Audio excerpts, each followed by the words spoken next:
नहमदुहु व नसल्ली अला रसूलिहिल करीम। काबिल एहतराम नाज़रीन, अस्सलामु अलैकुम वरहमतुल्लाहि वबरकातुहू। अल्लाह के रसूल सल्लल्लाहु अलैहि वसल्लम के ज़िंदगी का एक वाक़या मैं आपको सुनाना चाहता हूँ, इस दुआ के साथ कि मुझे और हम सब को, तमाम कहने और सुनने वालों को अमल की तौफ़ीक़ नसीब फरमाए अल्लाह ताला।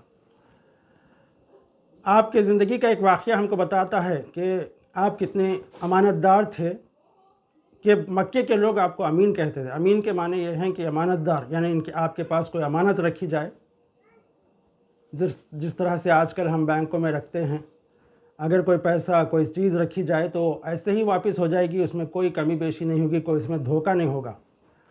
तो वाक़या यह है कि अल्लाह के रसूल सल्लल्लाहु अलैहि वसल्लम मक्के में 13 साल तक लोगों को जहन्नुम के अज़ाब से बचाने, अल्लाह की ज़ात से वाकिफ़ कराने और बुराइयों से रोकने के लिए कोशिश करते रहे। 13 साल तक जुल्म की चक्की में आपको पीसा गया, तरह तरह से सताया गया, लेकिन आपके पास अमानत ला कर रखते थे लोग। हालांकि आपकी बात को मानते नहीं थे, आपके दीन को कबूल नहीं करते थे, लेकिन चूँकि आप अमानतदार थे, उस वक्त बैंकों का सिस्टम नहीं था, तो आपके पास अपने जेवर, अपना पैसा, अपनी चीज़ें ला कर रखते थे। तो जब 13 साल के बाद जब आपको सताया गया और यहाँ तक कि अल्लाह की तरफ से ये इजाज़त आई और हुक्म आया कि आप मक्के को छोड़कर मदीने की तरफ हिजरत करें, तो आपकी मक्के में आखिरी रात है। 13 साल के बाद आप आराम कर रहे हैं और आपको मालूम हो गया है, अल्लाह की तरफ से इशारा हो गया है कि आपके मकान को अतराफ़ से घेर लिया गया है और आप बाहर निकलेंगे तो आपको क़त्ल की कोशिश की जा रही है। जिब्रील अलैहिस्सलाम ने बताया।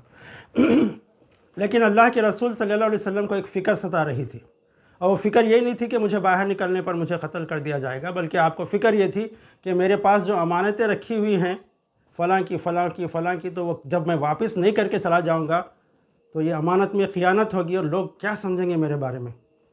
आपने हज़रत अली रज़ी अल्लाह तआला को बुलवा भेजा और कहा कि अली, ये मेरे लोगों के सामान मेरे पास हैं, ये फ़लाँ का है, ये फ़लाँ का है, ये फ़लाँ का है, ये फ़लाँ का है, ये फ़लाँ का है। ये जब तक तुम एक एक आदमी को उसकी अमानत वापस ना कर दो, तुम मदीने की तरफ ना आना। आप अंदाज़ा लगाइए कि आपकी अमानतदारी का क्या ख्याल, कितना, अगर हम होते तो किस तरह से वो सामान लेकर फ़रार हो जाते, नाउज़ बिल्लाह। लेकिन अल्लाह के रसूल की अमानतदारी देखिए कि आप जाते वक्त भी अपने दुश्मनों के माल भी वापस करके जाते हैं। इससे हमको ये सबक मिलता है कि हम अमानतदारी इख्तियार करें। धोखा दही, अमानत में ख़ियानत करके हम किस मुँह से अल्लाह के रसूल को क़यामत के दिन अपना मुँह दिखाएंगे। अल्लाह ताला से दुआ है कि अल्लाह ताला हमको अमानतदारी की तौफ़ीक़ नसीब फरमाए।